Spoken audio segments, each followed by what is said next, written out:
Now, what should be the treatment? Treatment of the gynecomastia is simple. First thing, for physical assurance is all what is needed. First of all, যখন patient আমাদের কাছে আসবে তাকে we will give him assurance that it is not a bad disease. It may create some disfiguration, nothing more than this. কারণ mostly patient আমাদের কাছে আসে for disfigurement. তো male person having a large breast তারা একটা খুব এমব্রাস সিচুয়েশনে আসে, তো তাদের কাছে অ্যাসুরেন্স দিতে হবে it is not a bad thing, it is not a disease process, you just wait and see. এটাই হলো রিঅ্যাসুরেন্স অর অ্যাসুরেন্স যেটাই বলো। আর কি করতে হবে, যদি আমরা কোনো ড্রাগস, আগে যেটা আমরা জেনেছি দেয়ার আর সাম ড্রাগস হুইচ কজেস গাইনোকোমেশিয়া, যদি এটা আমরা পেয়ে থাকি যে হ্যাঁ এই ধরনের ড্রাগগুলো সে ইউজ করছে, then we should have to advise for the patient to stop those drugs. Third thing হচ্ছে যদি এগুলোতে কোনো কাজ না আসে তাহলে আমরা কি করব, subcutaneous excision of the excess fat. তাহলে একটা সার্জিক্যাল ট্রিটমেন্ট আছে যেটা subcutaneous excision of the fat, এটা গেল। আর একটা আছে সেটাও surgical option, that is liposuction. Liposuction একটা মেশিন আছে, সেটা দিয়ে একটা প্রসিডিওর আছে যেটা দিয়ে ব্রেস্ট থেকে এক্সেস ফ্যাটগুলোকে আমরা রিমুভ করে ফেললাম। Now another benign disease is fat necrosis. As the name indicated, necrosis means there is some degeneration of the fats. ব্রেস্টের মেন কম্পোনেন্ট হচ্ছে ফ্যাট, তাহলে সেই ফ্যাটের ভিতরে কোনো কারণে একটা নেক্রোসিস হচ্ছে। প্যাথোলজির নলেজ থেকে আমরা নেক্রোসিসের যে প্রক্রিয়াগুলো, প্রসেসগুলো আছে এটা আমাদের নিশ্চয়ই নলেজে আছে। এটা যদি আমরা খেয়ে না ফেলে থাকি, যদি এটা ওয়াশ আউট ব্রেন থেকে না করে থাকি, তাহলে আমরা জানি যে what is necrosis. Now fat inside the breast become necrosed and how it occurs. This is a traumatic in nature and is meet with women with large fatty breast. There are some females who have bulky breast. তাদের ক্ষেত্রে এই প্রবলেমটা বেশি arise করে এবং এটা mainly কারণটা হচ্ছে ট্রমা। একটা female may get trauma in her breast from different sources. তো এই ট্রমা তাকে কোনো একটা পোর্শনে ফ্যাটকে নেক্রোস্ট করে দেয়। Results from injury to breast fat by trauma, surgery or biopsy. তাহলে শুধু যে ট্রমার কারণে এটা ফ্যাটগুলো নেক্রোস হচ্ছে তা নয়, আমরা যে কোনো কারণে ব্রেস্টে অপারেশন করছি সেখানেও হয়তোবা একটা ট্রমা হচ্ছে। আমরা একটা ফাইব্রয়েডোমা এক্সিশন করলাম, সেখানেও ফ্যাট লেয়ারে ট্রমা হচ্ছে। আমরা কোনো আদার্স কোনো অপারেশন করলাম, সেখানেও ট্রমা হচ্ছে। ইভেন আমরা যদি এফএনএসি অর কোর বায়োপসি করতে যাই কোনো সাসপেক্টেড লেশন থেকে, সেখানেও ফ্যাটের ট্রমা হচ্ছে। তাহলে all are the trauma may be physical, trauma may be surgical. তো এই ট্রমার কারণে ঘটতে পারছে। আর একটা কি হচ্ছে, there may be focal fibrosis and cicatrix formation. সেখানে কিছু অটোমেটিক্যালি কিছু প্যাথোলজিক্যাল চেঞ্জ আসতে পারে, সেই চেঞ্জ এসেও একটা ফ্যাট নেক্রোসিস হতে পারে। তো সেখানে আমরা প্রথমে কি পাবো, আচ্ছা এছাড়াও আরও কিছু হতে পারে, post surgical scar, haematoma or seroma. কোনো কারণে আমরা অপারেশন করেছি, সেখানে হেমাটোমা ছিল, সেখান থেকেও সেরোমা হয়ে ফ্যাট নেক্রোসিস হয়ে এই জিনিসগুলো আসতে পারে। তাহলে whatever the thing, there should be an insult to the breast and mostly the bulky breast is sufferer. তো now what happens after the necrosis? Clinically, the patient develops severe bruising after moderate or severe trauma. আমরা জানি যেখানে কোনো জায়গায় trauma হয়, trauma হলে সেখানে একটা ব্রুইজ অ্যাপিয়ার করে। The patient develops severe bruising after moderate severe trauma. When the bruise settles, the woman notice swelling which is clinically impossible to distinguish from carcinoma. তো ফ্যাট নেক্রোসিসের সবচেয়ে বড় প্রবলেম হলো যে ক্লিনিক্যালি এই সিচুয়েশনটাকে কার্সিনোমাটাস লেশন থেকে সেপারেট করা খুব ডিফিকাল্ট।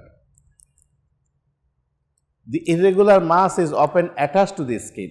এখানে প্রথমে একটা ব্রুইজ হচ্ছে, তারপরে যে এখানে একটা মাস ডেভেলপ করছে, এই মাসটা কিন্তু মানে স্কিনের সাথে অ্যাটাচ থাকে লাইক এ কার্সিনোমাটাস লেশন, এবং এই মাসটা হার্ড হয় অ্যান্ড ইরেগুলার হয়, যেটা একদম মানে সিমিলার উইথ দি কার্সিনোমাটাস লেশন। তো সেই জন্য এটাকে ডিফারেন্সিয়েট করা খুব ডিফিকাল্ট হয়। শুধু একটাই আমাদের ফেভারে পয়েন্ট থাকে ক্লিনিক্যালি, সেটা হলো পেশেন্ট তোমাকে একটা ট্রমার হিস্ট্রি দেবে, আর কার্সিনোমাটাস লেশনে কোনো ট্রমার হিস্ট্রি থাকে না। এইটুকুই হলো ক্লিনিক্যালি আমাদের ডিফারেন্সিয়েট করার জন্য সাফিসিয়েন্ট থিং। দেখো পিকচারে দেখো, রাইট সাইডে যে পিকচারটা দেওয়া হয়েছে একটা মেমোগ্রাফিক ভিউ অফ এ ব্রেস্ট, ওখানে একটা ডেন্স শ্যাডো দেখা যাচ্ছে, ওই ডেন্স শ্যাডোটা ফ্যাট নেক্রোটিক সাইট, ঠিক আছে? একটা ডেন্স শ্যাডো, এই রাইট সাইডের পিকচারটা কিন্তু মেমোগ্রাফিক পিকচার, ওখানে দেখা যাচ্ছে যে একটা ডেন্স শ্যাডো মোর হোয়াইট, যেটা ওইটাই হলো তোমার ফ্যাট নেক্রোটিক ফোকাস, ঠিক আছে? What should be its treatment? আমরা ডায়াগনোসিসটা তার আগে ট্রিটমেন্টে যাওয়ার আগে how we could establish our diagnosis যে that it is a fat necrosis or it is a carcinomatous lesion. So here we have got some options. First of all, we can suggest the patient for an ultrasonography. Ultrasonography of the breast and mammography of the breast, যেটা feasible হয়। তো যদি ultrasonography বা মেমোগ্রাফিক পিকচারে আমাদেরকে এই description যা দেবে, সেখানে আলট্রাসোনোগ্রাফি বলবে যে একটা হার্ড ইররেগুলার মাস আছে which is closer or nearer to the skin. কারণ ট্রমা যখন ঘটে ইউজুয়ালি তো ওভার দি স্কিন হয়, তো হেমাটোমা যেটা হয় বিনিথ দি স্কিন হয়, সো ওর স্কিনের সাথে অ্যাডিশন হওয়ার চান্সটা খুব বেশি থাকে। আচ্ছা, তারপরে তোমার মেমোগ্রাফিক পিকচারটা কেমন দেখা যায় সেটাও আমরা দেখলাম। নাও এখান থেকেও আমরা কনক্লুশন করতে পারছি না, then we should have to take the help for the FNAC or core biopsy.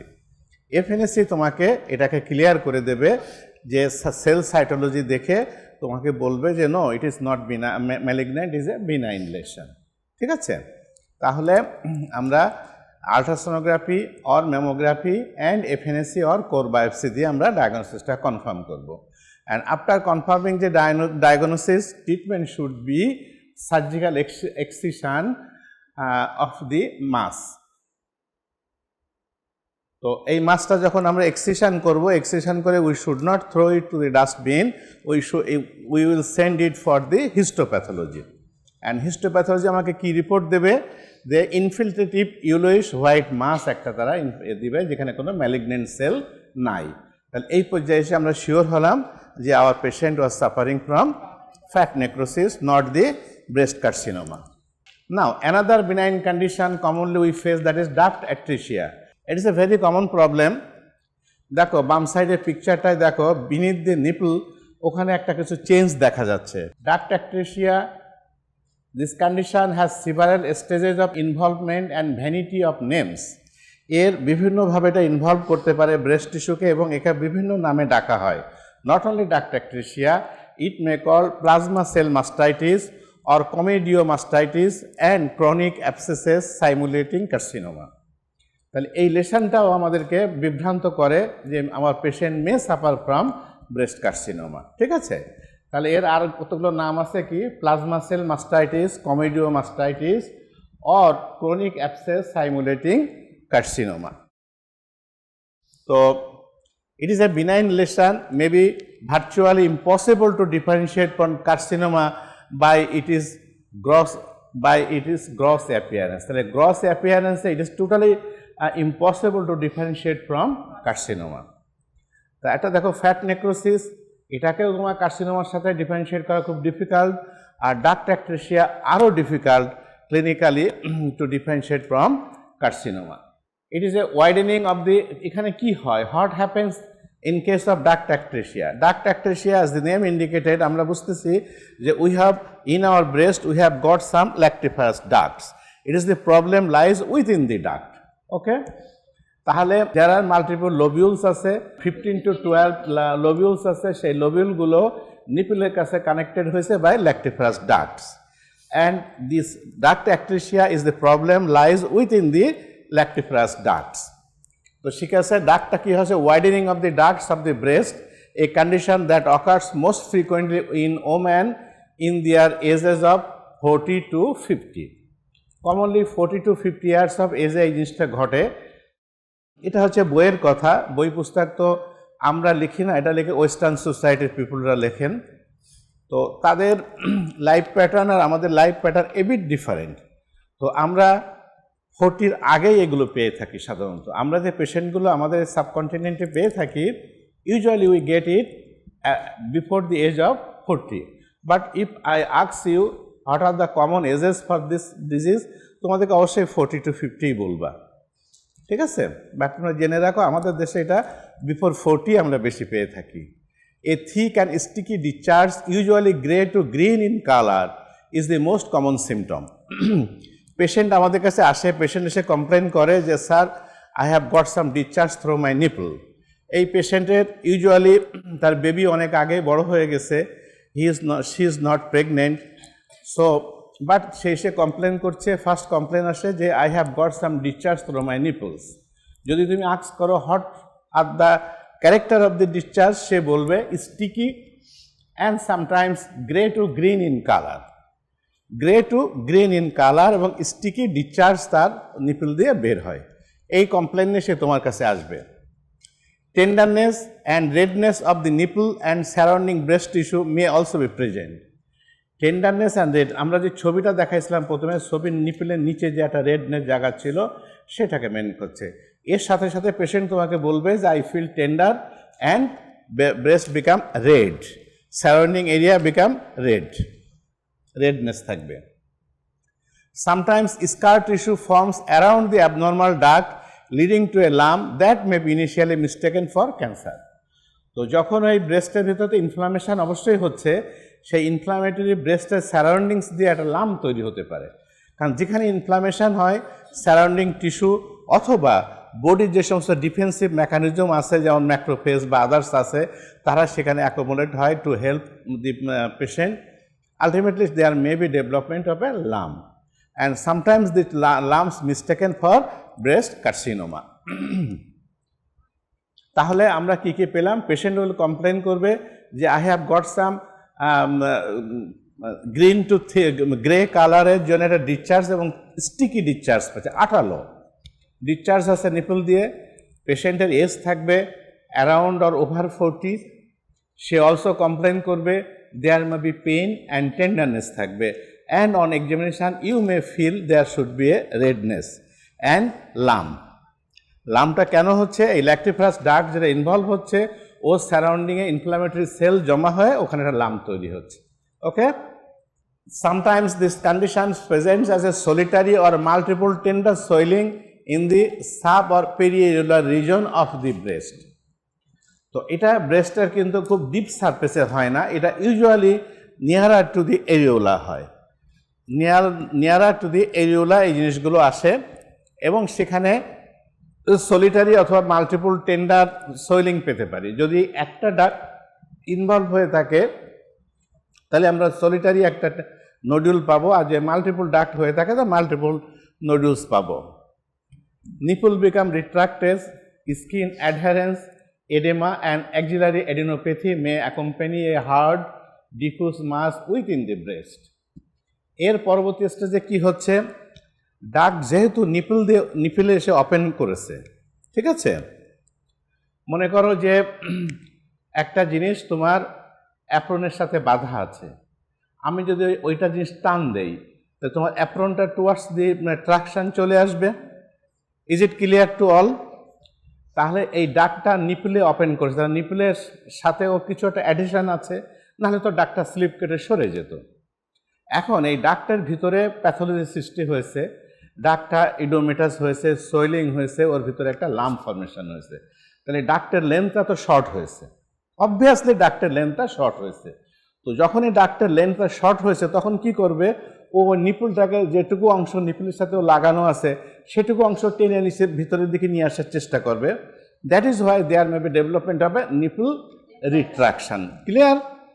আচ্ছা, there may be nipple retraction হবে এবং যেহেতু ডাক্টগুলো মানে নিয়ারার টু এরিওলা, তো ওখানে স্কিনের ওভারলাইং স্কিনের সাথেও একটা অ্যাডহারেন্স হবে, দ্যাট ইজ স্কিন ইনভলভমেন্ট হবে।